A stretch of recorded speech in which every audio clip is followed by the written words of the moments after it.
You are listening or viewing the Old Tube Radio Network. How do you do, ladies and gentlemen? Greetings to you. Wherever you are, for music and the latest news from home and from afar, the station for you is OTR, Old Tube Radio. the station for you is OTR. We're going to have to get those Jingle Singers to step a little closer to the microphonium, it looks like. Hello, everyone. Continuing with the Old Tube Radio Network. Hello to those who have joined us from the shortwave listener side, and those of you who have just joined us on the Old Tube Radio side, the Old Tube Radio Network, where we endeavor to look for, talk about, check in, and generally see how many of those classic vintage tube radio classic 11 meters from the classic 11 meter days that we can get checked in. 1958 to 1978 is basically when they were manufactured, and here in 2018 they are going strong thanks to our tube radio operators. So assuming everything is set up and ready to go, I will say the Old Tube Radio Network is listening. Number 7. 45. 25. And listening well, because I have heard the triple play. SWL7 will be joining me here in the air chair, and Paul and Jerry. If you are so inclined, jump into the green room, and we will catch you in just moments here on the Old Tube Radio Network. I must officially sign in to the Old Tube Radio check-in list. This is the last September Old Tube Radio for 2018 that we will be doing here at September 29th, 2018. And I will say hello, Ed, SWL7. Write you in and find out what you have for us here right at the top of the 9 o'clock hour on the West Coast. Well, just like you were speaking of earlier from that other gentleman, a Johnson Messenger 223. You have Johnson Messenger 223, and I was paying attention to old radio night tonight, and I learned a little something about the Johnson 223, which I will hopefully impart to everybody here. Let me see if I can dial up the radio cam, which should be grabbing. Yeah, there it is. Grabbing us a picture of the 223, and we'll let you take a transmission because it's sounding good. Over. Oh, thank you very much. Yeah, this one is a little bit modified. It has some blue LEDs for the meter on the send and receive, the S meter, the channel selector, and this one has a D104 Silver Eagle attached because I didn't have the original microphone with it. The original microphone would be that we don't. I don't see it in this shot. Do I have it? You know, I'm gonna switch photos here to the radio that has the modulation light, and I believe it shows. Yeah, it's got the Johnson logo across the front. That is the microphone that Ed's talking to.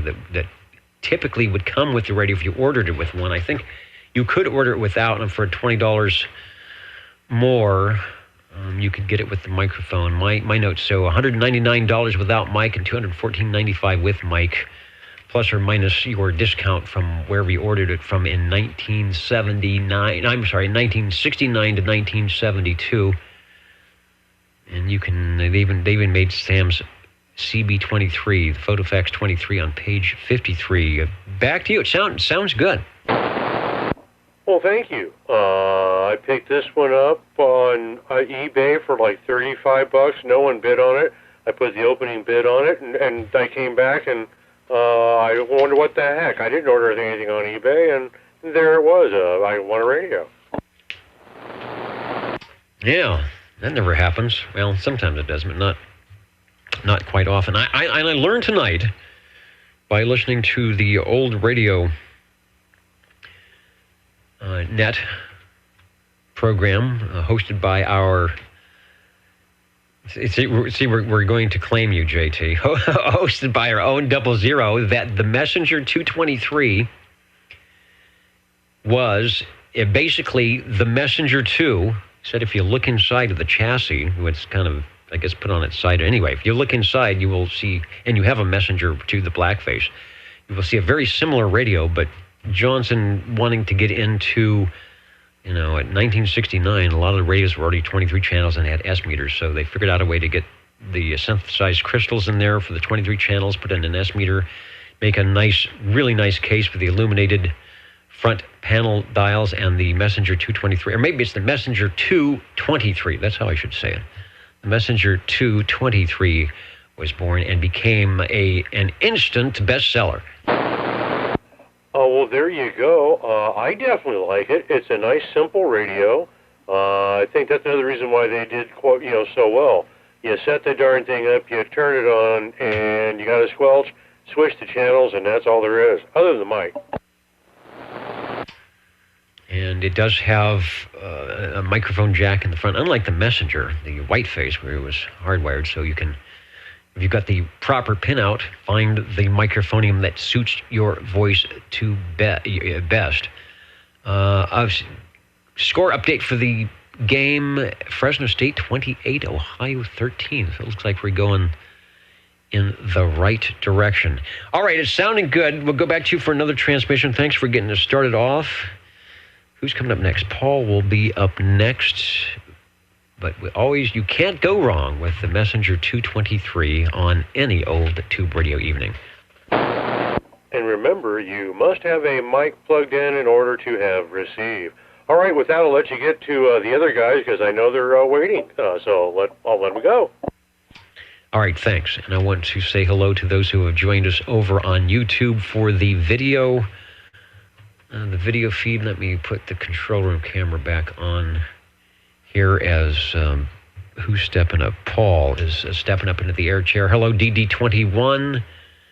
Captain Keyboard. I wish I had my my echo. Captain Keyboard is waving a hand to Bozo Control and everyone else on the network. Of course, Brian in the land of Drake Radios. Oh, Timtron is listening in. Hello, Tim. Thanks for waving a hand from the Pacific Northwest. Yeah, conditions are, you know what conditions are like. I agree with you, OBP. I'm going to have to check the levels coming in from the other studio. I don't know what happened, but they were a little bit on the low side. So, with that said, let me see if Paul, Mr. Falcon, is on microphonium. Hello, Paul. Yeah, hi, Dennis. I want to check in my general radio telephone, BB-30. That's business band-30. Justin, the control room mic here. He's going for the rare ones tonight. Any general radio telephone fans are drooling because they know this radio doesn't show up often for those who are trying to add it to their collection.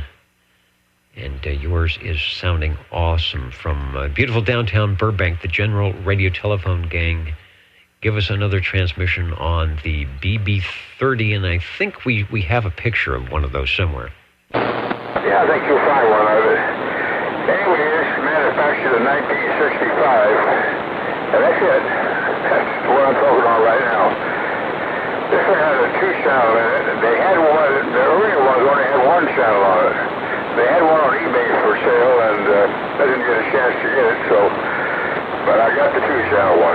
That's about the only difference between the two radios. They call it BB-30. I don't know, Dennis, whether that's the wattage, but they will put out 25 watts. That's what they're rated at. And like I said, the earlier ones had the single channel, this has a dual channel. And on the bottom, of course, got volume control, the 2-channel, the radio and bullhorn switch, and a squelch. And that's all, except for the RF meter up top. They don't have anything else on there, so it's strictly for mobile. And it's pretty mobile. Same size as the MC8s and the 11s. Same size case and everything on the thing. That's about it. Back to you. Boy, it sure has loud audio. It is, that's 1965. It has the master control audio and then some. Very, very clean looking front end. What I can tell you, 1965, as you said, the General Radio Telephone BB30 9-tube 25 watt RF output business band radio. Mentioned the channels, 1 or 2 channels. The 30 had only 1 channel designed for the business channel. And I guess at that time it was 27,420, which now would be just above channel 40. So I know there was a Civil Air Patrol frequency that was, I think, in the 26 megahertz range, and there was a business band 27,420. I have to research that and find out what kind of business one could do at that time. Doesn't show the channel A and B in the rocker switch, just right to the volume. Okay, so that is what it is. And I don't know if you've ever looked at the meter to find out what the power output is, but it's certainly well above the noise and doing good on the audio. Back to you for another transmission on the General Radio Telephone. Yeah, okay. I'm running a Turner M plus 2U on the thing. They ran a Turner ceramic standard mic on the thing. They, of course, didn't tell one. So I go to my old favorite, the Turner amplified hand microphone on the thing. That's real plain. I'll tell you what, it's a real, like you say, it's real plain, but it's a real pretty old radio. The front is all polished aluminum, and the back is, of course, that wrinkle finish on the back. And these things have small rack handles on the thing. Real nice for the 11s and all that, got a lot bigger rack handles, which made it a lot easier to pick them up. These things, you can't get your finger in there. I don't know what they were designed for. Anyway, back to you, Dennis, and thanks for checking it in. Designed to look cool, I guess, because it sounds great. Radio number 2, Paul on the General Radio Telephone BB30, a business band radio. But being as it was probably tuned at 427, 420, easily swapped over to the Class D regular channels in the 27 megahertz band by opening the thing up and putting in the channel of your choice, no doubt. I know the Super MC11As had a way to strap them with the plug-in back, so it might have been a similar thing where it put those into the business band output. But to get FCC type acceptance for the Class D, you had to be 5 watts DC input, which would be more like a 4 watt output. But if you said you were a business band radio, then the 25 watts was probably perfectly okay for the FCC, although I'm sure they frowned on changing things around back in the day. Old Tube Radio Network, real radio's glowing in the dark. We are talking to our collectors of sorts, and they are sharing their collections with us, as they often do on a Saturday evening, and we appreciate them taking time out of their busy schedules for that. SWL25, that is Jerry, is stepping up into the air chair. And just a reminder that you don't have to have an SWL number or have ever checked in to this net to break in and say hello, or bring by a tube radio if you'd like to check it out, and we can give you a signal report. Also, we archive the audio. If you go to oldtuberadio.net and click on the archive button, look for the date, and whether it's an SWL check-in or a tube radio check-in, you can listen back and give yourself a radio check. We often encourage our operators to try out microphones and do certain things so they can listen to the audio back and decide for themselves which one they would like to run. Radio number 3, hello, 25. And hello, Dennis. By the way, thank you for the green room and all of the minutes. But the Jingle Singers, I should say, they're a little hungover from last night. I don't know what happened last night. They must have had another gig, but the champagne was flowing, and I guarantee you they're in a much better mood and ready to rock and roll. Anyway, 25 checking in on a CB3A Holocrafters little phone, and on a non-powered D104 microphonium. But there's one thing I just have to make notice, and I thought it was just about the buddies, but I guess maybe it just comes with maturity, or just the longer I listen to these old tube radios, the longer they transmit, the louder they get. And I just heard that from Paul. Paul, if you're listening, that in general, the longer you transmitted on it, the louder it got. Now, my question to you, Dennis, is that the final tube, or is that the audio tube that traditionally, it is usually a 12AX7 that's getting warmed up and heated up and it's starting to work, or is it the final tubes? Anyway, back to you, Dennis. Probably a little bit of both. There is a 12AX7A. I do have the tube complement, by the way, for that radio. And also, what General Radio Telephone did was they swapped out the final output modulator tubes that they had been using. Although this is early 1965, this does run an ECLL 800. The BB30 does run the ECLL 800, so that's probably why it sounds very similar to that, to the Super MC11 in the nice, clear, clean audio. But we're not going to take anything away from your radio. The Hallicrafter CB3A, which is really sounding good. With the stock microphoniums, they always sound good, but yours has an added extra little kick in the final tubes there. We are showing on the video the CB3A. There was a couple of options for the radio that you could insert into either side of the channel selector. Those rectangular panels would jump out, or you could take them out, and then you could insert. We show one of them. It's an SWR signal strength meter. I guess it's just a signal strength meter, and then on the other side, I think, was a VFO that would plug in there. I'm not sure if you have any of those, but you don't need them because you sound great. Over. Yeah, okay, Dennis. Well, anyway, this particular Hallicrafter CB3A little phone has both of those additions. It has the single strength meter on the right-hand side, and it's bouncing up and down and lit up and doing its thing. And it also has the VFO on, as you described, on the left-hand side of the channel control. So, yeah, I've got all the things. Plus, the red on the light light is lit up, and at least while I'm transmitting. So anyway, hopefully I'm trying to demonstrate the longer you keep me, maybe this one's getting louder and louder.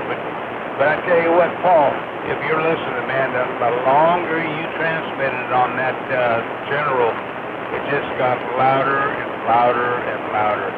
Anyway, Dennis, thanks for checking me in, and back to you. Glad to check you in. You know I'm a Hallicrafters fan.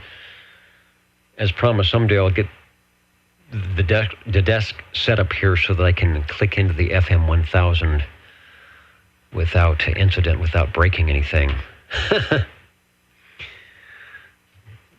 And it sounds good. Everything is good. No problems there. I'm just checking to see if we have any comments on the Hallicrafters. Yeah, the Hallicrafters that we're showing, that's not the one he's talking on, but it is the radio. That is the Hallicrafters CB3A, not the actual one that he's on. And it sounds good. Now, you know, Jerry, all you need is a super scanner. We were talking about those earlier, and it looks like John Lee has a, what do they call it, new old stock in the original box sitting in the garage. So we're all going to figure out how to get it. How to get over to SWL 128. We're going to head out to Virginia and see if we can't talk him out of that. Actually, Stan has one up, or he has one out, so he can refurbish it. Maybe Maybe you can make it so it's adjustable. So two, like if you point one way, it's the 10-meter side, and you point the other way, it's the 11-meter side. I don't know if that would work or not. Anyway, Jerry, you are sounding good. The Helicrafters is in fine shape tonight for sure. And as you know, we do archive the audio if you'd like to hear the playback. Thanks for checking it in. Over. Thank you very much, Dennis, and back to you. All right, we're going to try the Jingle Singers once again. Oh, you know what? There's also... I'm trying to find out why they would be so down in the bud. But here we go. I'll make some adjustments. We'll see what happens. If I can get them to go. All right, they're looking at me now. Here we go. How do you do? Ladies and gentlemen, greetings to you. Wherever you are, your favorite song on the dial by far is known to you. OTR, the Old Tube Radio Network. The station for you is OTR. All right, they're still coming in low. I think someone's been playing with the wires tonight. I have the audio mixer turned all the way up, so that's what happens when you spend so much time on this side of the studio and don't make it over to the other side. The Old Tube Radio Network, we are looking for Radio 4. They need more champagne. You got that right. What? Who was the station? Over? Who was checking in again? Over? I'll relay 45. Oh, 45. All right. I thought I heard 5, but I was quick keying there. Hello, Paul. Can you hear me? Over. Yeah, no problem. I heard you just fine. There was somebody else trying to get in there before me. I thought I waited till they were through. Maybe you wait a little bit. Maybe he'll come back in. All right. To OTR's listening, we're looking for Radio 4 or anybody who would like to check in. Over. What the heck? I'll check another one in, number 7. All right. Let's take 7, and then Paul will head over you to Radio 5. Ed, Mr. Ed, has Radio 7 at 9:20, and I thought I heard the unmistakable retort of the receiver as the capacitors lost their charge. Over. Yes, that would be correct. This is the Browning Golden Eagle Mark III SSB. With the Golden Eagle limited edition D104 microphone attached. And putting in great audio. That's any D104 typically is a nice match with the Browning transmitters. Also good are the banana microphones. You get a much different, typically you get a different sound out of their banana style. I call it banana style. I can't remember if it's an electric voice or a Shure or a static who makes the banana style microphones. But what you've got set up there is sounding mighty nice. Over. Oh, thank you. Yes, I actually have the banana mic for it, the original one, and it is made by Electro Voice, and it definitely drives the radio a bit different. It's actually a very hot mic. It acts like a power mic. Well, I noticed Browning was really good about making the radios sound the way they wanted them to sound, or you to sound on their radios with their audio coupling processing. And so I guess it would make sense that they had Electro Voice design a microphonium for them, probably with the right impedance to match up to the transmitter that would keep that sound going. Yeah, I guess so. But yeah, I tried a few different microphones on it, a few different Electro Voices, and then a friend of mine actually found this at a garage sale for $5, and I decided to put it on there, and it sounded the best, so it stayed on there. Besides, it looks really nice. It does look pretty cool. In fact, the photo that I was showing, I went to the S-meter so people could see what a great signal you put in with that. Let me go back over to the picture, and if it's there. I was going to say I could pan over a little bit, but there's Golden Eagle microphonium. The radio we're showing is a little different. It's one of the odd ones where it sort of has the reverse on the air light, where it's dark. The surround background is dark, and the letters are red. And I think this one shows up a little bit darker. Typically, they're a little more golden color, but the sound is golden. Let me tell you that. Well, that's the main thing. As long as the golden microphone is working well on the Golden Eagle, I'm happy.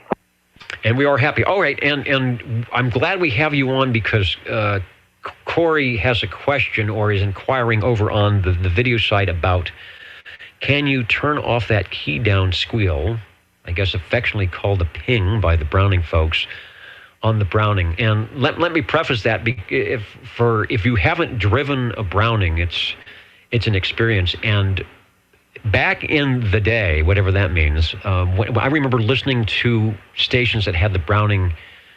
I guess when I started, it would have been the Mark IIs and the R68 T68s, and like snowflakes, each ping was a little bit different when you went to the different channels, and some people actually tailored the sound of their key down, that ping, to sort of be their, like theme song, if you will. Remember Jack Benny?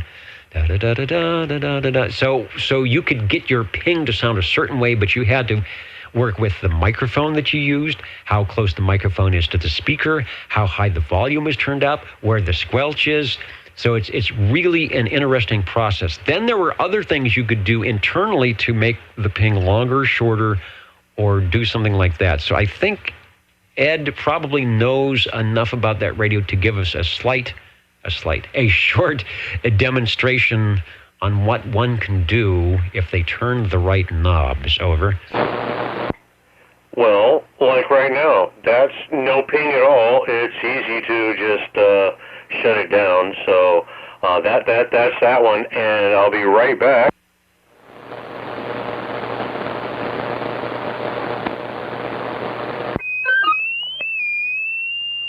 And then you can have a nice long ping if you wish also. The best of both worlds. There you go. And he does that by selecting a different, I guess it's a capacitor in the receiver, because what you're hearing basically is feedback as the receiver squelches or mutes slowly, and the transmitter comes on and it hears itself for a moment. And you can change the pitch, the timbre. I'm not sure the right word I'm looking for, by moving the microphone closer or farther away from the speaker. You can squelch the receive a little bit, so when you key down or key up, I think we had this key up, key down discussion before. When you key up the transmitter so that the receiver doesn't hear it and you get no ping. So it's a really fun, as an operator, as a driver, it's a really fun radio to figure out how you want to do it. So they were very expensive when they were being made. In fact, that particular model, which was made from 1972 to 1976, and the only reason they stopped is they had to go 40 channels and came out with the Mark IV, ran for about $650 to $750. So this is back in 1972. Remember, talk to somebody who was around in 1972, and they'll tell you they could probably buy a used car for that price, no problem. And I mean, a decent used car. So in today's dollars, that's big money. If you go online or YouTube or wherever you might find these things, they are still commanding close to that price, and even more if they are in pristine condition. Who's standing by? Paul is standing by.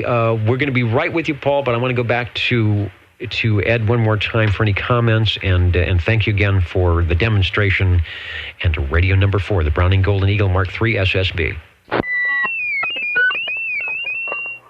And yes, the loud, the long one, the ping, the scream is really nice to announce yourself, but after a while, we give you a headache, so usually run it if you're just chatting on the radio with nothing at all.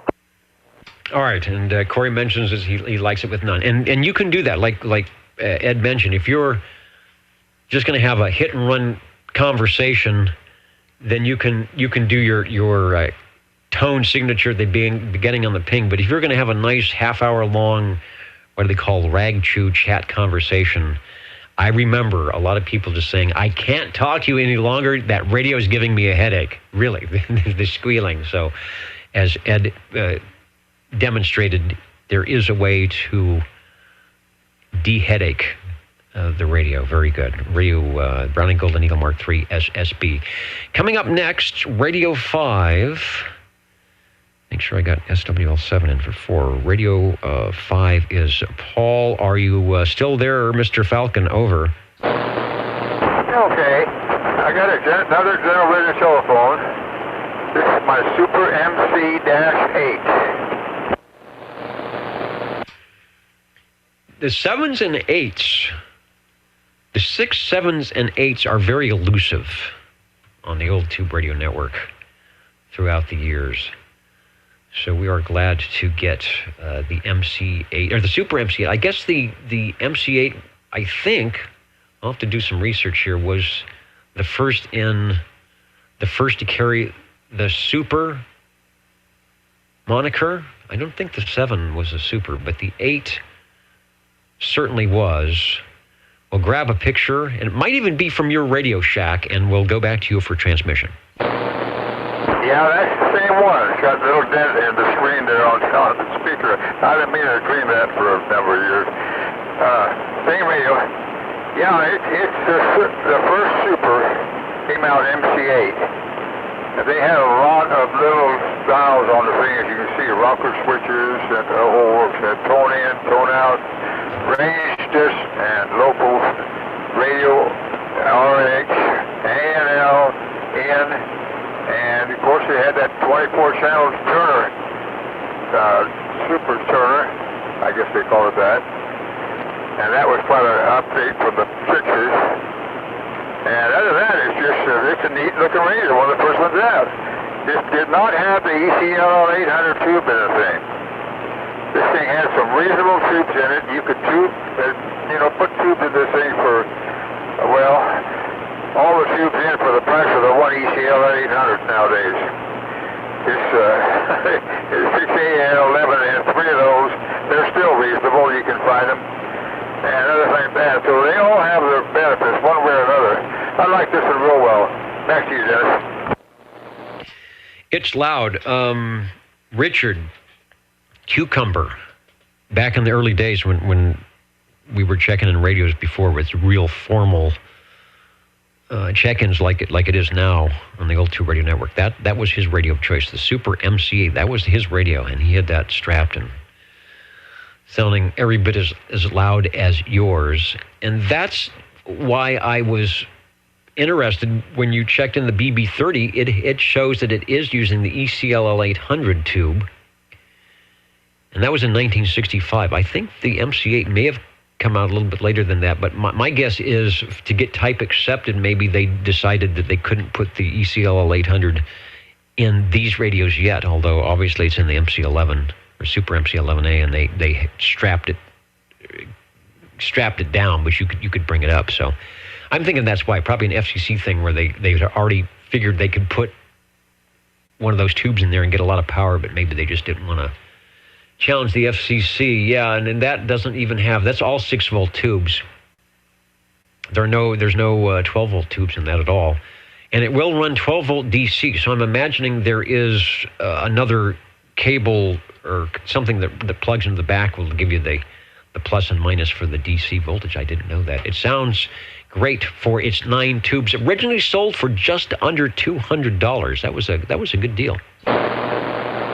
Yeah, definitely. And that bringing up that ECL 800, that's interesting too, because they have that out the same time as the 6s on the radios. So somehow or another, like you say, it could be type FCC. Very possible. Anyway, I'm using the stock general radio telephone CM3 microphone on the thing. Believe it or not, this one came with the radio, which is kind of nice. That doesn't happen with me very often. So anyway, that's about it for the thing. It's a very nice radio.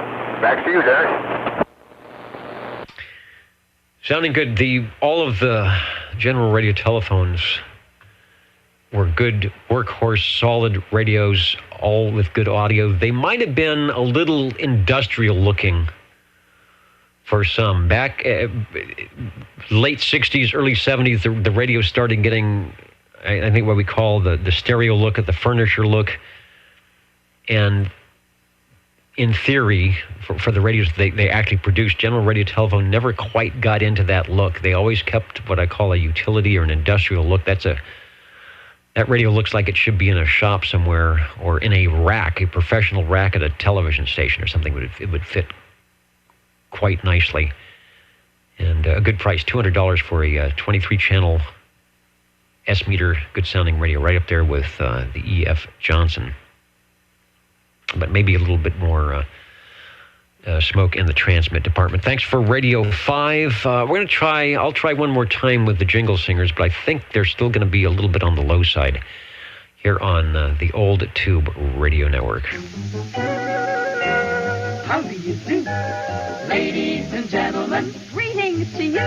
Wherever you are, the friendliest station for you by far is known to all as OTR, the Old Tube Radio Network. the station for you is OTR. 25.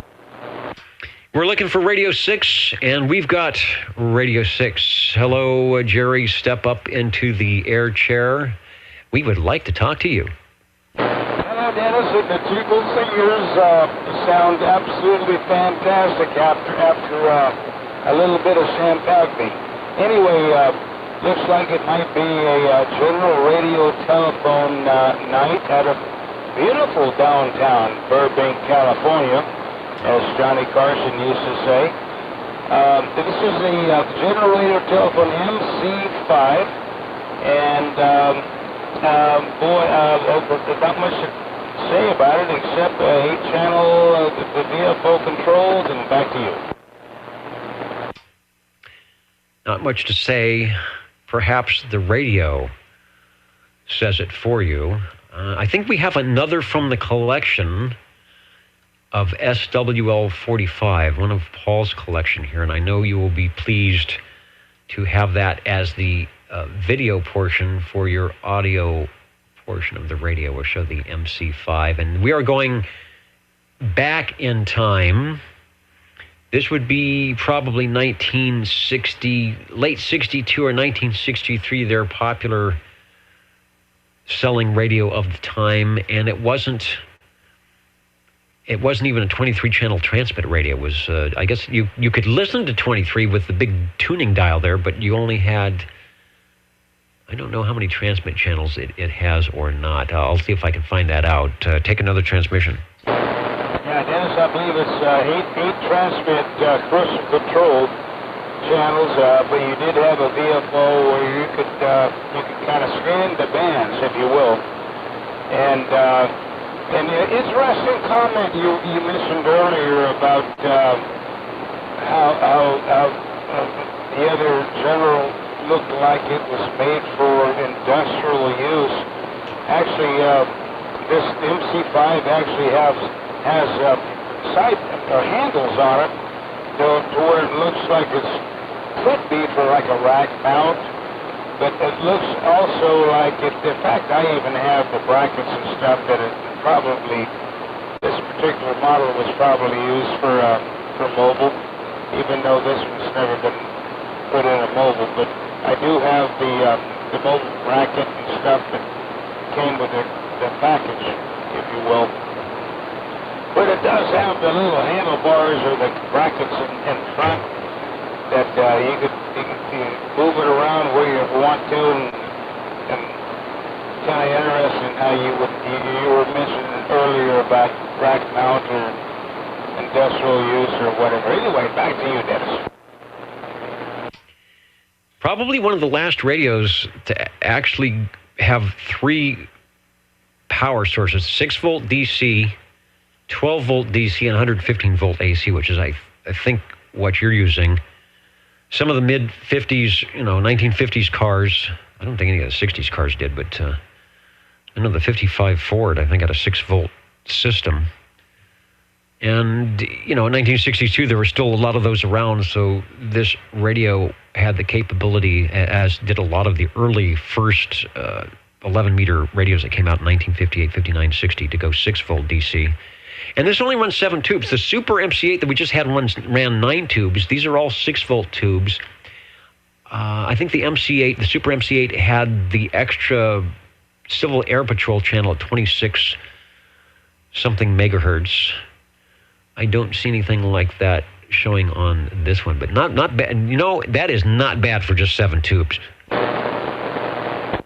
Yeah, thanks, Dennis. And that reminds me, back in my college days, when I was 4, I bought a 1953 Chevy pickup for I think $375. Had to put a clutch in it, and it was 6-volt. But at the time, I wasn't really into radios, but it really doesn't matter. But the point is, I converted it to 12-volt. It made a lot more sense. So, but that is, when you said that, it's kind of brought back some memories. But anyway, yes, MC5 General Radio Telephone, and it does have one feature that I believe you said was discontinued by the FCC after this particular model. Am I right? After this particular model, if the resolution, let me check the picture, is good enough, there's a switch under the S meter. It's like it says tone signal. That was changed in the MC6 to a bullhorn. And I don't know the official ruling on that, but just from my memory of actually being on the air when these radios were around, there were a lot of people that used that tone signals to do a little bit of, shall we say, malicious interference jamming with the warble tone. And maybe they thought, they put it on a scope because it's loud. Maybe they scoped it and said, no, when you do that, it's over 100% modulation, and unless you can fix that, we don't want it. And they just said, we're just gonna take it out. I'm not sure. There's a story behind that somehow. Yeah, okay, Dennis. Well, I'll demonstrate the tone signal switch here. And in a minute, and then of course throw it back to you, Dennis, because I'm sure there's other guys trying to check in. So here we go with the tone signal alert.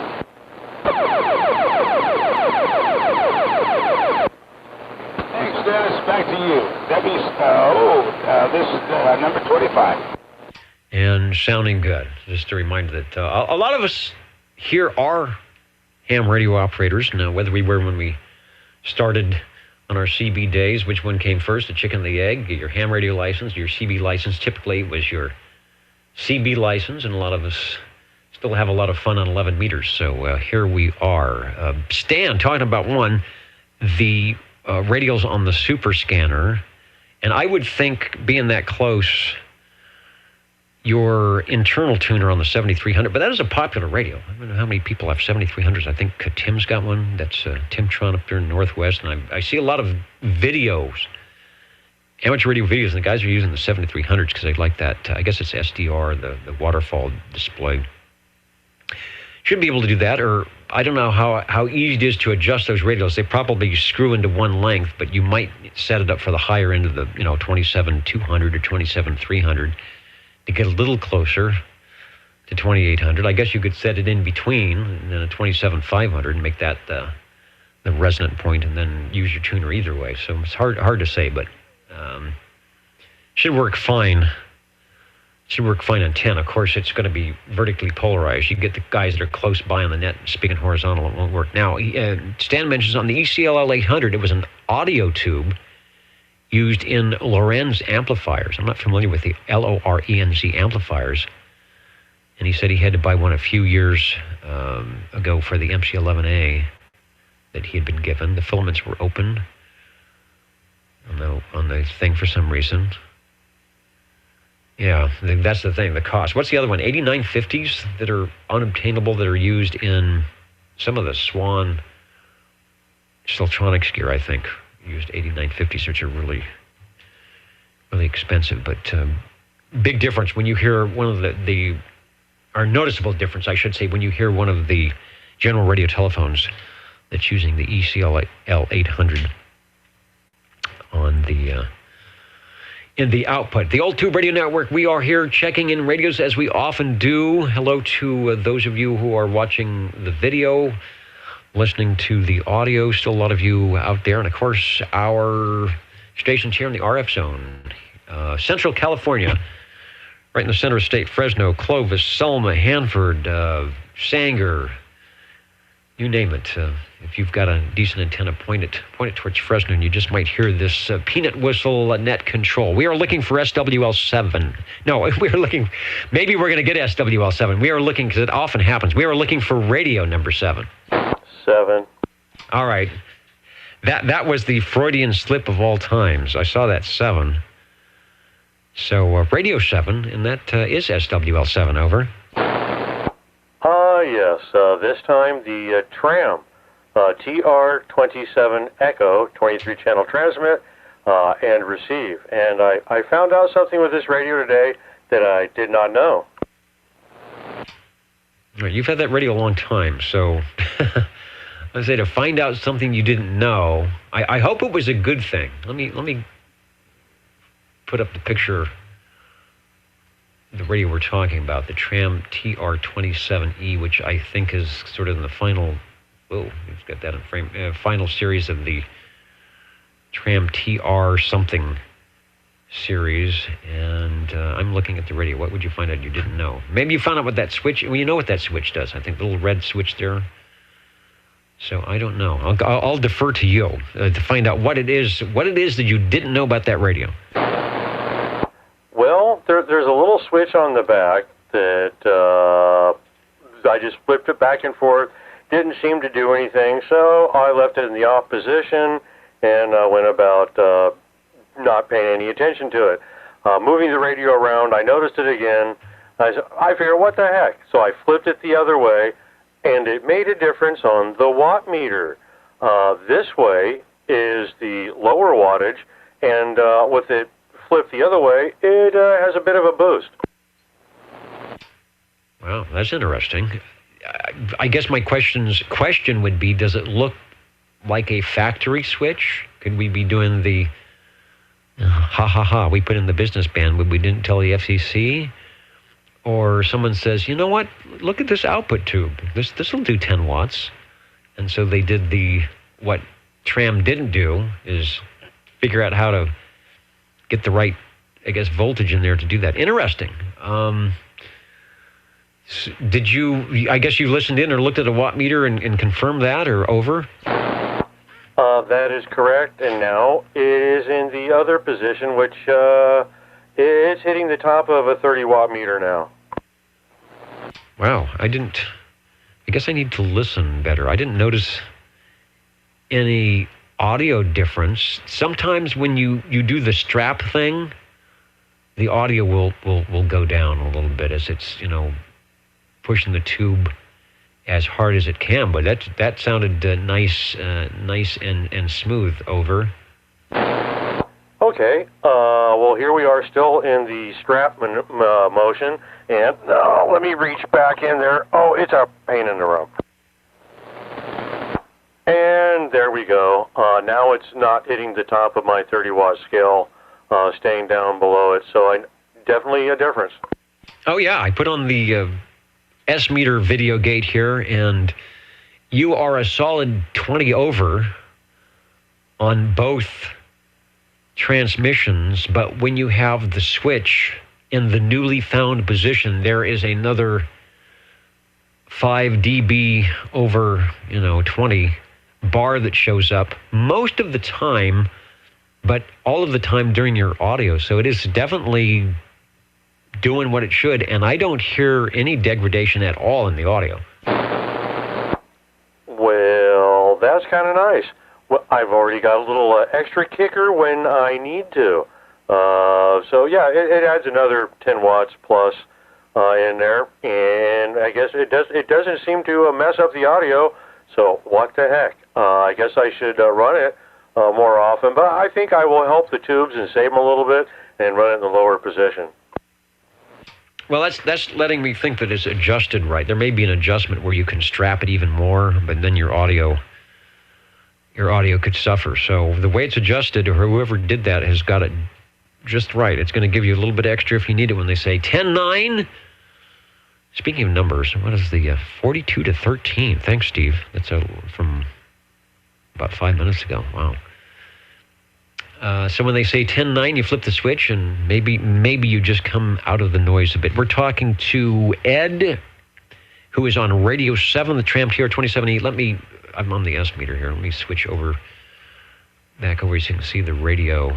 And actually, it is the radio. You will see the exact radio on which he's talking. And we'll go back to you for another transmission. Great. All right. You found a good thing. There you go. Found something out that was actually good. And there you go. Got the Electro Voice 638 microphone on there. And yep, that is the picture of the big green machine, 5x7 speaker, big S meter, 3 inches tall, 3.5 inches across, and there you go. Big. I like that S meter. Reminds me of the Hallicrafters, like the SX99, the 101 series, where it's an adornment. It's an applique. It's something. It's part of the radio. So it's what you look at. Although the speaker's huge too, so that's all the better for making me sound good. Thanks for bringing by the Tram and the demonstration on the switch. It is working marvelously. I'm going to live dangerously, and we're going to do a Jingle Singers one more time, mainly because they're here, and I don't want them to think that just because we have technical difficulties that we don't appreciate their efforts. You're listening in the latest style at 27.085 megahertz. Channel 11, Old Tube Radio. In wonderful Fresno, California. All right, somebody must have stepped on the cord. They were loud that time. 84. And as often the case, the Jingle Singers have inspired yet another one of our tube radio operators to jump up into their radio air chair, grab the microphonium of choice, and say hello radio to the old tube radio network. Hello, Jerry. Hello. So still a little bit hoarse here there, Dennis, but yeah, the Jingle Singer sounded pretty good. Listening in the latest style, boy, that's the way it was way back when these old bodeckers were the latest style a long time ago. But yeah, we haven't keyed this rascal up in quite some time there, Dennis, the Robin T123 Bravo. And looks like on the meter, we hooked up a little PDC 600 watt meter and multi-put meter and stuff, and it looks like it's dead keying around 3 watts and swinging to about 5, and modulation meter looks like it's about 70%, so not too bad, but I don't even know if I have the mic adjusted right there, Roger. I think you've got the mic just about where you want it. It's nice and smooth, not overdone. I don't hear audio rattling off the walls. This does not have the magic eye, but the B does have... There's a lot of lights on it, so I'm assuming there's probably a winky blinky light that should be telling you that everything is sounding good. Over. Roger. Yeah, over on the left, now the blue light says transmit. The red light is RX receive, and the multi-put light in the center glowing nice and red. And if I want the external speaker, it's amber, and the PA light is white. So yeah, they all seem to be working. As a matter of fact, it was kind of skipping a beat a while ago, and I hit the external speaker switch, and the back and forth, and then the PA switch, and now it seems to be working. Working great. Really nice audio. Nice and smooth. That is a radio that can rag chew all night and not give anyone a headache. The Robin T123 Bravo, our first Robin of the evening. And this was one of the import chassis, 1972 to 1976. 72 was a big year for, as the CB craze was starting to get into full swing, and there was, 1 million, 2 million, 3 million, maybe even 4 million stations or licensed, I guess known stations, licensed, active on 11 meters. Manufacturers just couldn't keep these radios coming fast enough. And when they came out with a good chassis like this one, the Panasonic chassis, this had a nice 4-year run. And again, 1976, when they changed to 40 channels, just about killed everything that was only 23 channels, because who wanted that? 11 tubes. We've been talking to 7-tube radios and 9-tube radios. This is an 11-tube radio, even through 2 transistors in there. And I'm trying to see if there's any 12 volt. Yeah, 2 12AX7s in the audio and the buffer. And at oldtuberadio.com, you can find an operator's manual, which you obviously don't need. It's sounding good. And a schematic, which we hope you don't need, because it's still sounding good. No smoke. Roger. Well, that was one thing I was kind of happy about earlier when I fired it up, and All right, we're going to plug in the radio. smoke. So I figured, I'm on the right track. And we wanted to wave a hand and say howdy to Mr. Ed over there. We heard him a little bit earlier, and I was fortunate enough and very happy to catch him on HF here just a few days ago. And sure, I'm glad that he's doing fine. Hope his family is doing as well. So good evening to you there, Mr. Ed. And then I'll take a standby here. We'll probably go ahead and sign off there, Dennis. And it's getting close to the end of the hour there, so I should say the top of the hour. And thanks for letting me blow the dust off of these things. And maybe I'm going to find my way back on the Saturday night, a place to be. Thanks, Dennis. 84. We certainly hope so. You know where we are every Saturday for... In fact, can you see it? It's down here. Thanks to that station. Let me move the microphone. and all the crew over there, my glowing on the air light that beacons through many an old tube radio broadcast here is a great addition to the shack. So thanks again for that. And also radio number 8, you are sounding good on the Robin T123B. The Old Tube Radio Network, that is what we do, is hang out here for the tube radio operators and collectors to get a chance. It's like the old cars, you see at the hamburger stand on the weekend when they get them out of the garage and drive them around the block. That is our purpose here, so that just like Jerry did, you slowly take it off the blocks and push it out in the driveway, and I think I can, and it fires up and there's no smoke, and we take a great transmission and make some great radio. Since I was encouraged by the last episode of the Jingle Singers, let's try one more and see if things are going to work well, and we'll look for Radio 9 after that. What are the magic numbers? 27.085 megahertz, channel 11. Are the magic letters? OTR. Right here in Fresno, California. Radio Magic Old Tube Radio. for you. Good hearing you out there, Jerry. I hope you're still there. We'll talk to you again on 40 meters.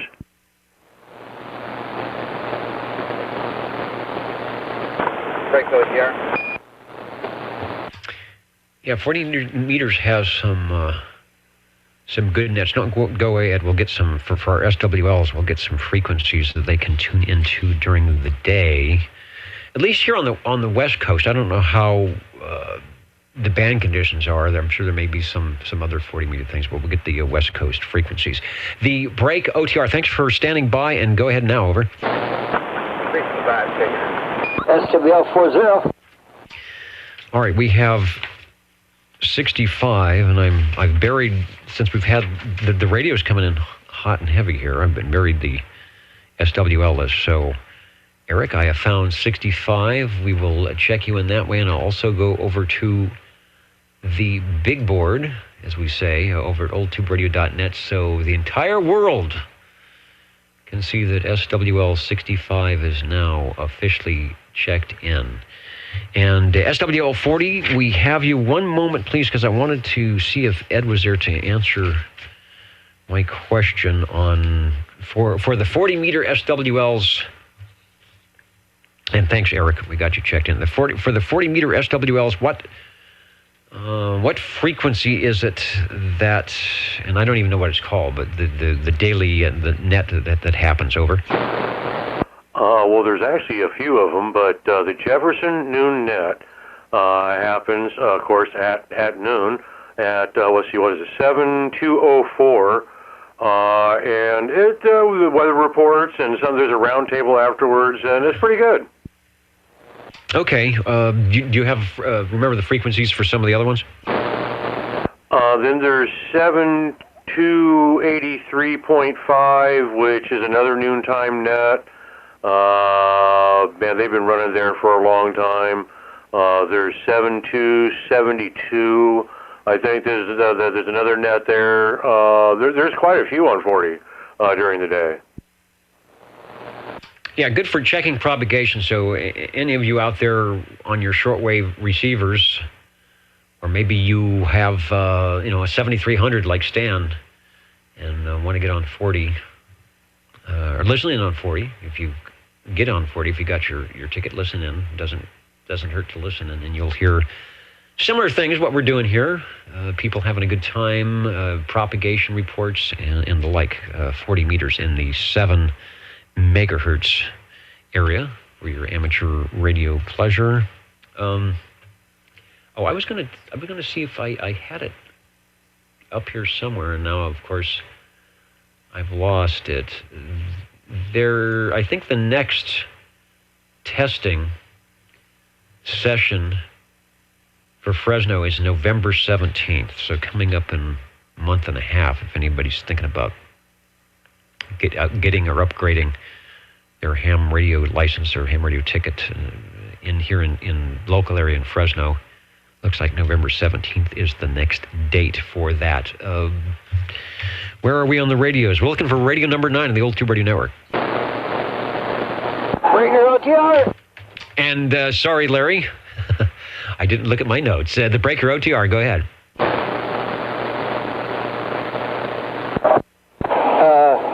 Darn it, my receiver's going out. This is not the receive going out frequency. Hit your radio in the appropriate spot to make the receive work. Okay, I think I heard you that time. Did I hear you? This is the Old Tube Radio Network testing. Orange furniture, sizzling sausage, boom, boom, boom. Go ahead. Okay, all right, it is working. As the train is passing by, this is SWL 40 checking in on my Gymtronics GTX 5000. Wow, it sounds like you're in a windstorm. I expect to hear the Wicked Witch of the West go cackling by at any moment. So I'm assuming the reason you can't hear me is because there is, what do they say, QRM, over.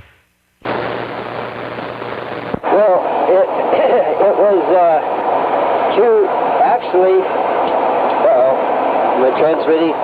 Okay. It was actually QRG. The G stands for Gremlins. Oh, Gremlins. Gremlins not a good thing. We do not endorse the radio Gremlins. Maybe only on the receive side because your transmit sounds fine, over. Okay, well maybe it was the meter on the radio just, decided to go on the blink, but yeah, the receive kind of dropped out, it was getting weak, and then it dropped out, and then I just kind of did a few taps on the radio, and lo and behold, it came back. And this is, by the way, I'm speaking to you through the Turner Expander 500 microphone. Yes, the Turner Expander 500 microphone is doing a good job of picking you up and everything else that is going on. That is a loud change. I think you're in the area where there's a speed limit. Typically, when you get to the edges of town the other way, they go by pretty fast. That one sounds like it's booking pretty good, though. Usually downtown, they go slow. Well, it depends on how many points they want to make as they pass through the homeless population there. All right, well, I didn't hear any tooting of the horn, so hopefully there's nobody on the tracks. Let's talk about the radio, the Gemtronics GTX 5000, and I believe that's going to be our first 40-channel radio of the evening. We talk about that 1976 little wall that all the radios ran into. If you made the jump and you still had tubes and it was 1976 and you made the jump, this is most likely the radio or the chassis you would be running. It's the Panasonic chassis that was pretty much used for not all of the 40-channel radios, because there were some other ones, but a lot of the 40-channel radios, the Robin T240D, the T-Berry T, the Shakespeare, the Colt, I think the Mustang 2. So this was it. It was good. It as you can hear from Larry's transmission, if you've got one of those radios, it's going to sound good. And well, I can demonstrate the power of the mic here. I'm going to crank up the mic gain. I'm going to go full bore on it, and let's see what it sounds like. Here we go. Okay. Let's see. Hello. Okay. There's. I think that's full bore on the microphone. All right. It has your classic CB radio sound with the full bore microphone open. It has a little bit of the dirty pot. Let me see if I can do like kind. I'm bringing up my Versus M1. My input gain is at 38 dB. Now, I'm going to be going into the compressors when I do this, but you're going to get an idea of what you sounded like. So I'm going to bring my input gain up full bore. So there you go. As you can hear the background noise, but might see my compressors are all hitting the limit and the rail there. So that's what happens when you open the microphones up to a full bore. Over.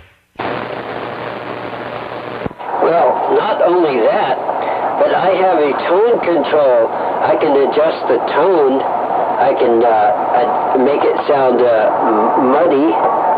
Here's the muddy sound with the full gain, and then I'm changing it, going up to the trebly sound there. There's the full treble. Go ahead.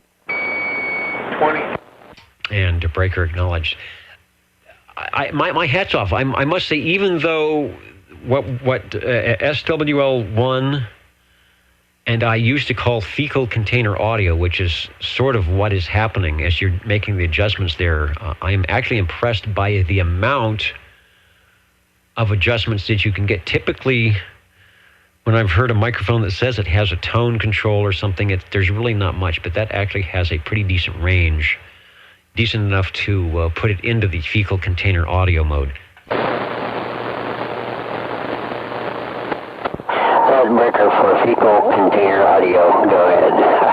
Talk to you later. All right, thank you. Radio number 9, the Gemtronics GTX 5000, and a demonstration on the Turner microphonium on maybe how that it's always a problem. It's nice to want to play with the controls, but for the sake of your SWLs and those you are talking to, there is an optimum setting on your microphone, just the way we were talking about earlier with the pings on the Browning radios. Everybody has their signature, right? The Old Tube Radio Network, it is now 8 minutes after 10 o'clock. We'll go for a little bit here. I want to get everybody who has had a radio warmed up tonight on frequency and a chance to talk. Stepping up into the air chair is SWL20. I heard the items there. I want to just take a quick moment to check in on the comments. Got a lot of good information on the 40-meter net 7272 out of North Utah, the Beehive net. I've heard that one. The noontime net 7283.5, as we talked about, and others. So SWLing is fun. Don't always have to have the microphonium on there. Looks like the video side is popping along. OBP and Corey and Ed answering some of the questions that can be answered. And Radio 10, I think 10 is going to be from 20. We'll do the math. Hello, Harvey. Roger. This is me. Proxy me in for, and 29 also, for next week. Is number 7 still there?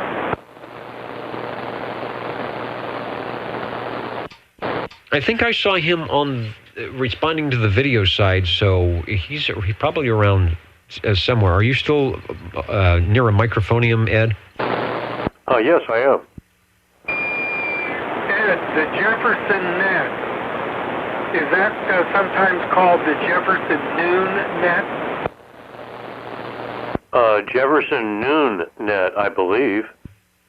Okay, and that's 40 meters? Yeah, 7204. And, okay, since I haven't got my, that particular frequency coverage radio set up yet,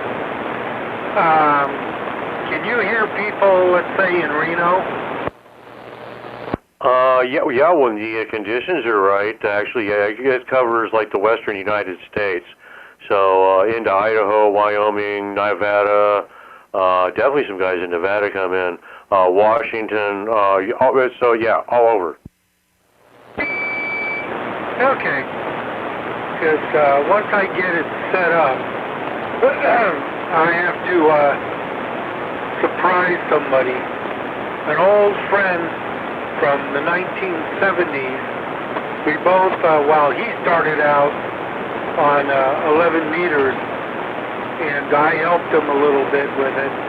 Then in 79, I moved here, and I went back in, I think, 84 or 85, unfortunately, for a funeral of a friend, and he was there, and he was already a ham. He went and got his ham license in 83, moved to Clear Lake, and then he moved to Reno. And I know exactly where he is. I got his address and everything, but I haven't bothered to let him know that I've finally made it, so I think I'm going to try and surprise him. I'll get that radio and antenna set up and see what I can do. Anyway, appreciate it, Ed, and thank you. And Dennis, this is that R68 T68 Model B that I've been playing with. It sounds good. The audio's nice. You have transferred the ping orchestration nicely. I mean, if I just heard the key up, I wouldn't be able to tell the difference in the radios, I don't think, because that's sounding pretty good. And we're running the S-meter video at the moment. It's looking good, sounding good. It's coming right along. Roger. Okay. I've got everything mounted and ready to go. I'm reaching around the back of the radio, and I'm adjusting something. Okay. Did you notice any difference? Well, I had my eye on the S meter. I didn't see anything in my unprofessional S meter.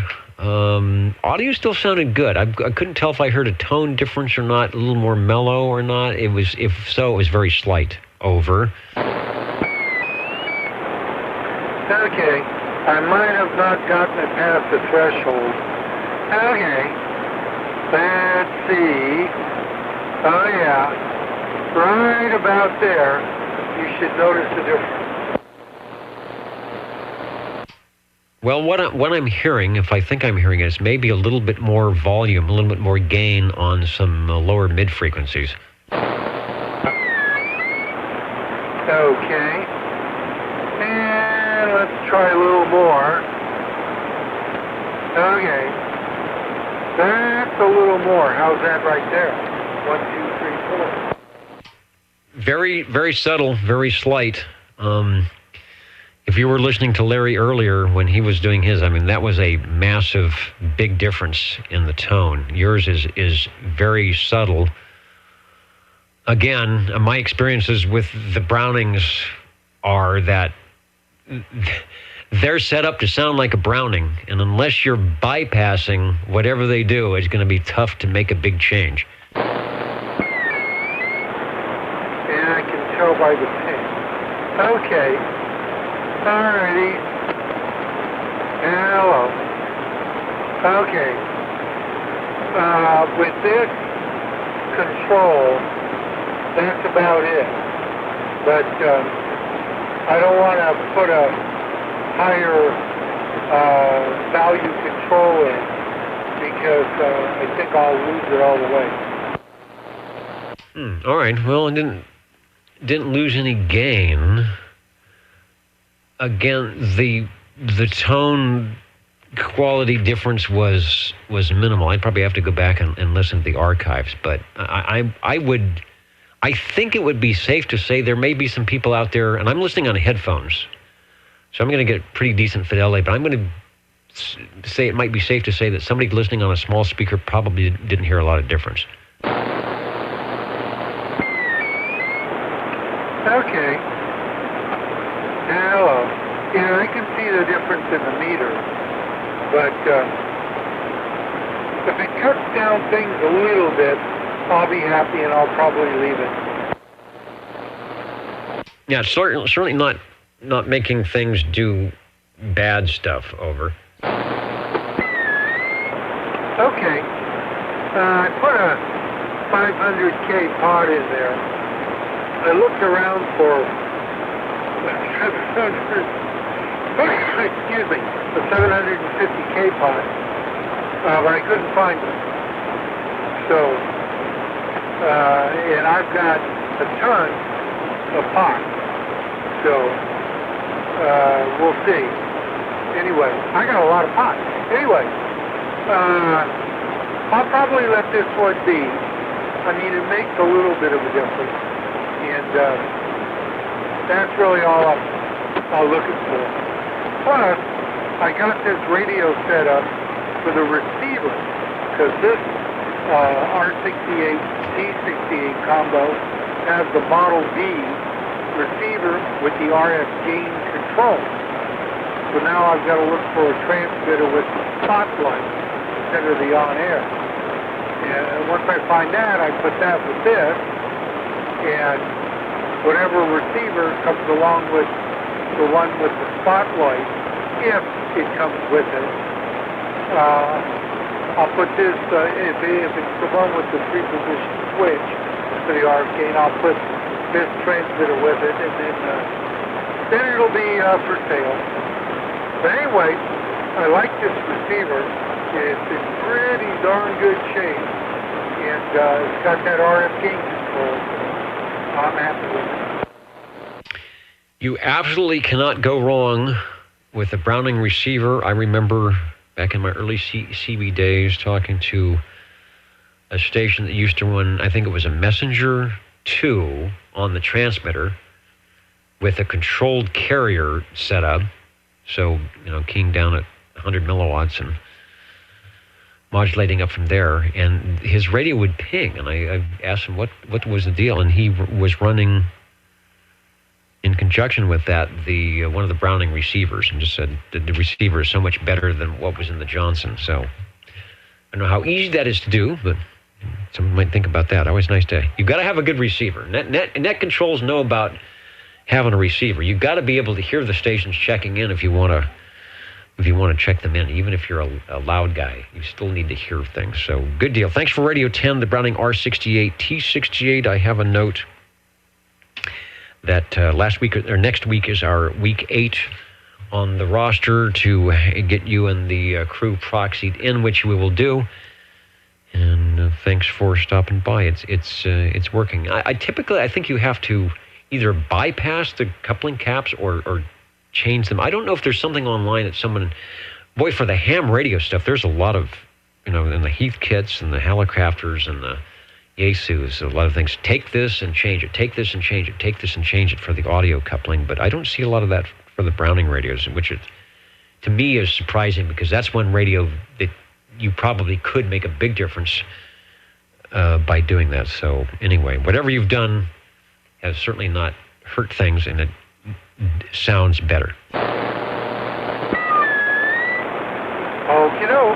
Appreciate it. I think I'm not going to fire up the other R68. Anyway, because it's getting a little late. All righty, catch you in 2 weeks.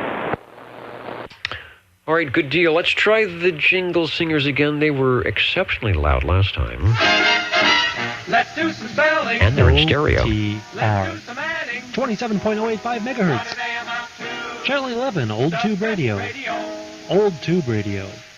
Last call for radios. Check-in's going to do some counting and amounting as the Old Tube Radio Network winds down. Who is joining us here on late Saturday night, early Sunday morning?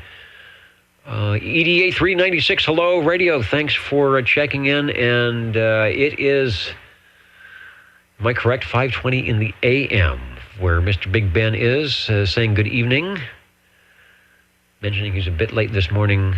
He had a few beers last night. Well, I appreciate the honesty. I will probably not have a few beers, because I have to get up very early in the morning, and that leads me to my other thing. I don't think I'm going to have a reasonable chance to do any SWLing ex post facto tonight. Because there was the Ovaltine monster. I do need to get up quite early and do some driving. So I want to be wide awake. So if whoever wants to have my beers, they're up for grabs. Listening and counting. Well, let's make it short from the radio lounge, perhaps. Radio lounge is a good thing. Over. All right. Greetings and thanks for a super late check-in. And from the radio lounge and Browning R27S23. Okay, first, I think I need to officially get you checked in on the shortwave listener side. My memory is telling me that I don't recall chatting with you even briefly. No. Okay, excellent, or else I missed you. And then, as I flip back to the radio page, we are going to check in your Browning R27S23 Cheike transmission, and we'll see if we can't get a quick video in on that as well here.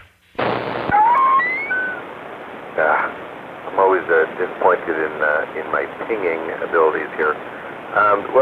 Like you said, it is the Browning R27S23. I've got to compliment you. You almost sound like Walter Cronkite. You can actually hear your paperwork kind of flushing about, so that's kind of cool. You just don't hear that anymore. But you do hear these delightful radios with my delightful banana-style microphone, which I gotta say was interesting. I did notice something new. I always struggle for interesting things to say about these radios. this microphone actually does have I think a patented number on the back of the head, which I think I can't turn around and look at the number. I think it was like 175,000 something, which was rather curious. I can tell you the back of this microphone, it almost makes me just kind of disturbed to say this, but the back of this microphone does kind of look like a Tootsie Roll. It's divided up into several segments. Not the small Tootsie Rolls, but the large ones. I bet you've never heard a microphone described like that. No, what kind of mic is that? It's just the original non-amplified banana mic. Oh, the banana mic. Okay, maybe I was thinking it was a D104. So nobody would describe a D104 like a Tootsie Roll, but I could see on the banana mic. Well, let's see, the Browning we had earlier did not run the banana mic, but a D104. So it's good to hear somebody on the banana style mic. Unfortunately, my picture is sort of failing you. Because one, let's see, there is the transmitter. If you're like, point my little pointer. I'm sorry, that's wrong. That's the piece that Michael does not have. He does not have the amplifier. So I want to make that clear, that he's not running the amplifier. What he does have is the transmitter, which is the unit there with the on-the-air light, and then below it, the larger unit is the receiver, the R27, the S23. And that together makes the classic, what would be called the original Browning Eagle. Not just a Browning R27, but it was called the Eagle. And from 1964 to 1966, the price, we were talking earlier about $650 to $750 for the later models that came out 5 or 6 years after that. This was still reasonable, I guess, at $359. Still maybe twice the price of other radios, but remember, you're getting all 23 channels, you're getting the great receiver, you're getting some good stuff. So, just wanted to explain that. Back to you. I don't mean to keep you up. I know you got to wake up super early. Do you want to comment on the amplifier? You've mentioned this a couple times, and I've immediately gone to eBay and look around. I'm wondering if you can comment on how this radio was originally sold. I actually have no clue. Obviously, this thing's got the transmitter, and it obviously has a receiver. This amplifier, I'm assuming you're not talking about an amplified mic. What do you have to offer on that?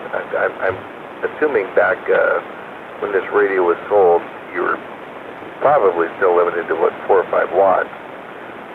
What could that amplifier do?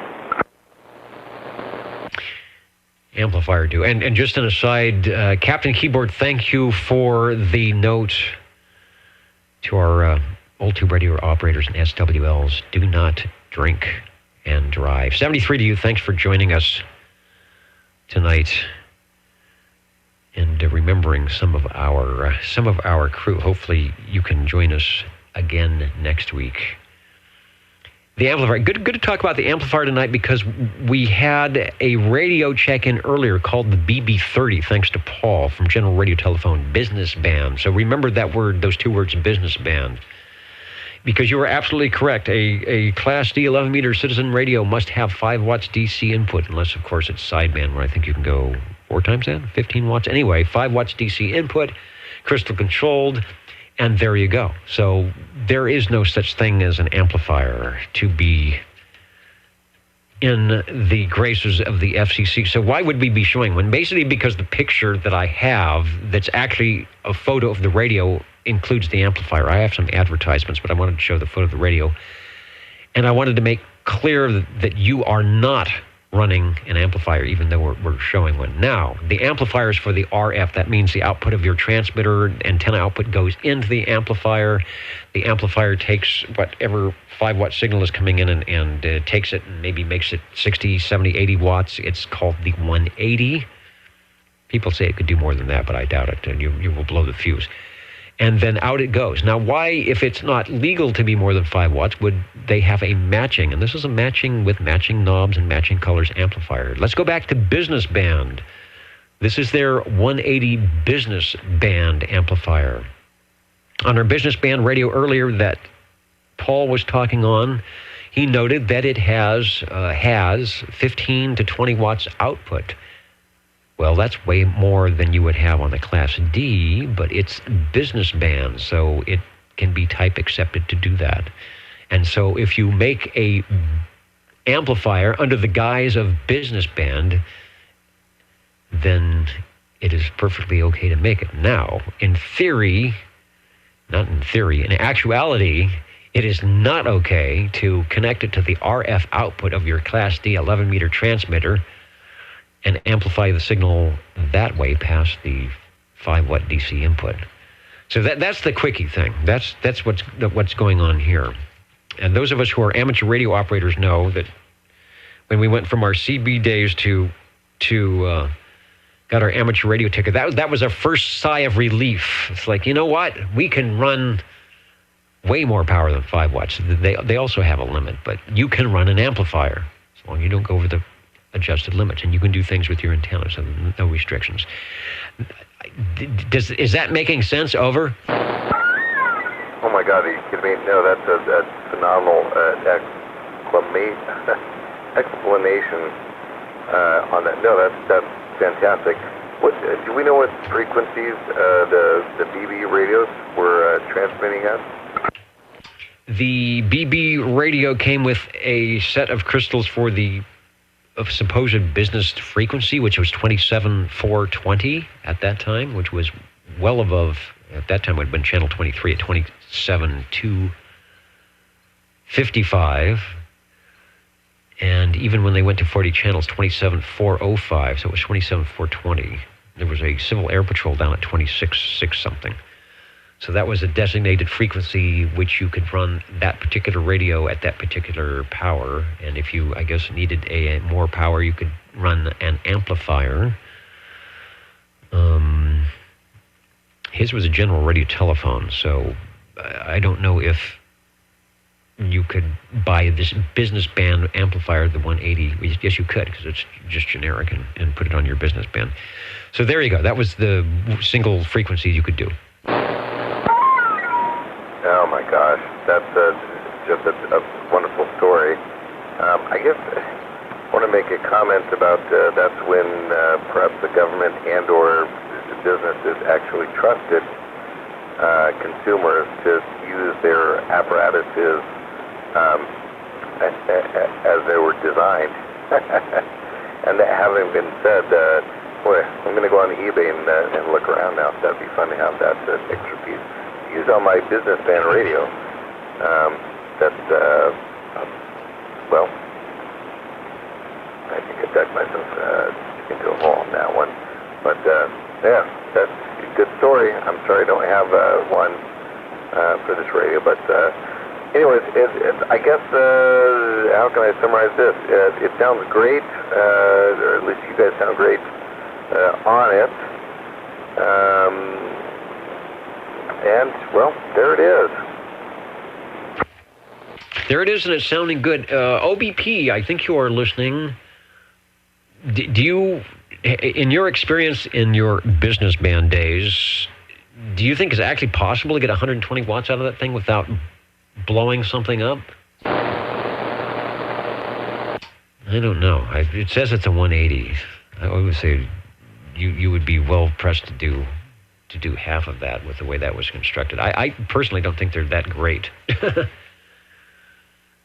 But that's my opinion. And you certainly don't need it. You're sounding really good for your Radio 11. Thanks for bringing it by. I'm doing some counting and amounting. If there's anybody that's got a radio warmed up that would like to check in here in the next minute or two. Looks like the Jingle Singers have one more for us, and we will be standing by. What did they use, like sweep tubes in them? That probably wouldn't give you more than about 100 out. I believe, yes, it was one or two when driving. I think I have one here, believe it or not. And it is not, it's not on the operating table because they're not very good. Ed, you want to explain that? A sweep tube? What was that? You want to explain that? A sweep tube? Sweep tubes. So that's the particular type of tube that they weren't actually intended to be amplifying tubes, but they kind of switched them over because they were cheaper to use, and they tend to be kind of noisy.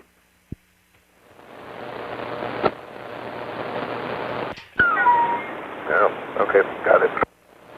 And you could find them in your old analog-style televisions. Yeah, they're cheaper to blow up. They were actually fairly cheap because they were used extensively in black and white and color TVs back in the 50s, 60s, maybe the 70s if you had tube TVs. I remember when I first got my first job over at Channel 47, they had a whole bunch of them just sitting in the cabinets that they didn't use because nothing was tubes anymore, but they had a lot of them because they had to retube TVs and things like that. So they weren't, at that time, they were not expensive at all. Now there's TVs not using sweep tubes, and the prices have gone up on them. But the 6 JS6s and all those, it's very common. And the CB amplifiers for taking minuscule, 2, 3, 4, 5, 6 watts and kicking it up to 60 to 100. Horizontal amplifier, thank you, OBP. They were the horizontal amplifier sweep tubes in televisions. And he says it has 2 of these sweep tubes in it for your amplification pleasure.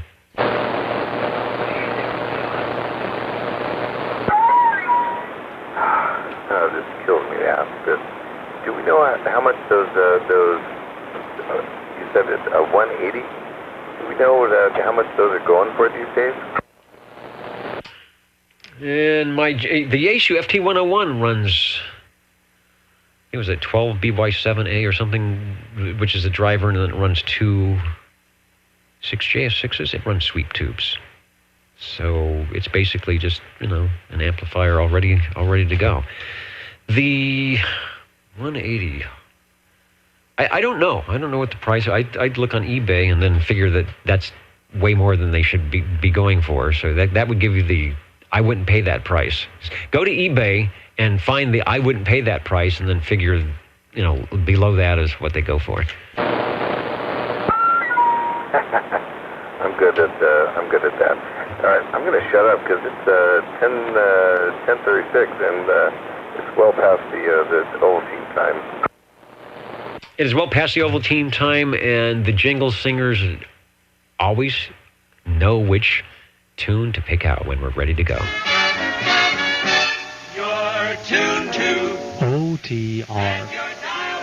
Channel 11. right here in Fresno, California. Stay with us Old Tube Radio. and be modern.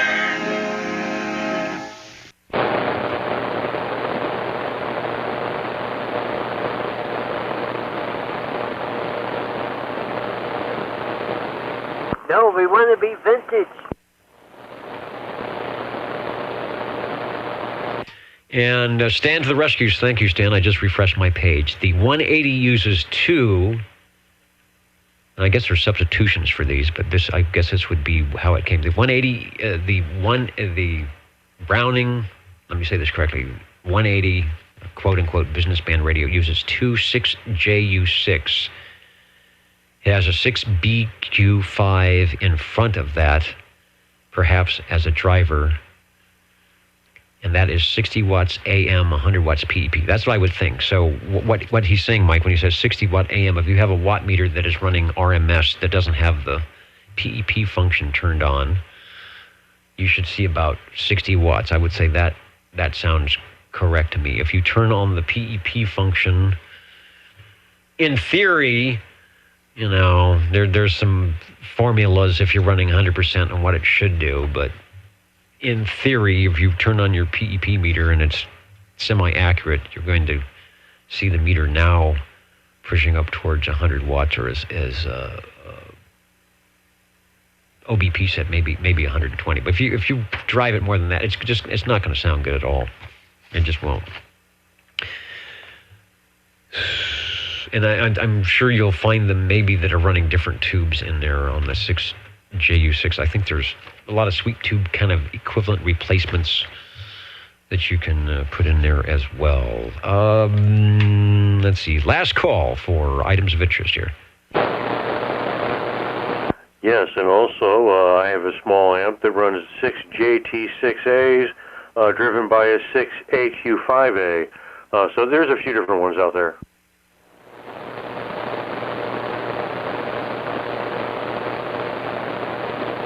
Mainly because there were so many of the horizontal sweep tubes. All right, the Jingle Singers are pointing the clock. Yeah, it is late. So, yeah, my apologies for not being able to SWL after the fact tonight, but I wanted to make sure we got all our radios. And, okay, over in the studio, take it away. Ladies and gentlemen, time now for the current OTR totals. Current and final totals. Good morning, Big Ben. We stayed up late for you tonight. So you could listen to OTR over your cornflakes or whatever it is. Maybe it's was it ham and eggs? Maybe it's just finishing up the beer. I don't know. 11 radios tonight, not bad. And on the SWL side, we had 49. We are on week 7 of our 8-week roster. 10 check-ins on page 1, 14 on page 2, 12 on page 3, 13 on page 4. Who was the most heard radio manufacturer tonight? Drum roll, please. I guess we already had a drum roll. We had a tie, if I see this correctly, between the General Radio Telephones and the Browning Laboratory. Started off with an E.F. Johnson. You never know. We've had the Johnsons be the most heard radio before. The Messenger 223, the Messenger 223.